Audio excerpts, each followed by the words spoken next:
Upbeat, 80s/90s synth-pop music starts, then abruptly scratches to a halt. We all know the phrase. Maybe it makes you think of Zach Morris and high school hijinks. Sound of a boxing bell, or a boxer, bloody and beaten, saved from a knockout blow at the last second. But what if I told you the true origin of that phrase isn't found in a sitcom or a sports arena? It's found here. Sound of wind and a distant, faint bell. 6 feet under the ground. To understand, we have to go back to a time when medicine was primitive. The 18th and 19th centuries were plagued by diseases like cholera, which could plunge a victim into a deep coma, slowing their breathing and heartbeat to almost nothing. Doctors, with no modern tools to confirm death, would often make a mistake. A catastrophic one. This led to a widespread, paralyzing public fear known as taphophobia. The fear of being buried alive. It wasn't just paranoia. Newspapers would run sensational stories of exhumed coffins found with scratch marks on the inside of the lid.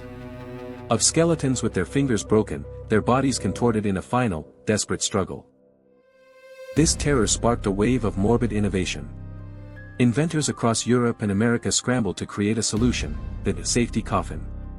These weren't just boxes, they were escape hatches from the grave. Some had breathing tubes for fresh air.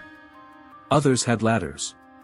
Some even had complex systems of flags and pyrotechnics that could be triggered from the inside. They were desperate solutions for a desperate fear. But the most popular, the most enduring design, was beautifully simple. It involved a string, tied to the hands or fingers of the deceased, running up through the coffin lid, through the dirt, and connected to a small bell, mounted right on top of the grave. If you woke up, trapped in the suffocating darkness, your only hope was to pull that string. To ring that bell.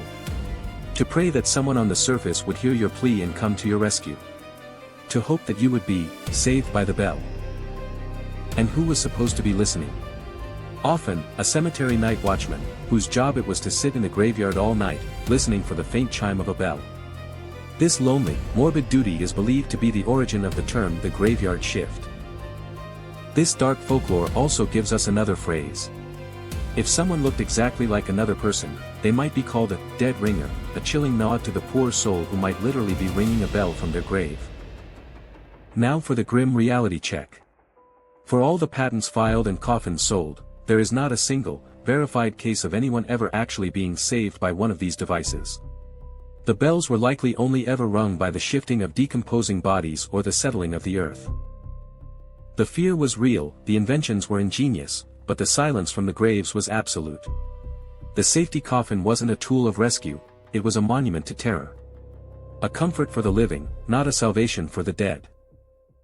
Today, modern medicine with tools like EKGs and brainwave scans makes premature burial almost impossible. But that primal fear still lingers in our culture, and in our language. So the next time you hear that phrase, sound of school bell, then boxing bell, then the faint, lonely chime. Remember its dark, claustrophobic origin.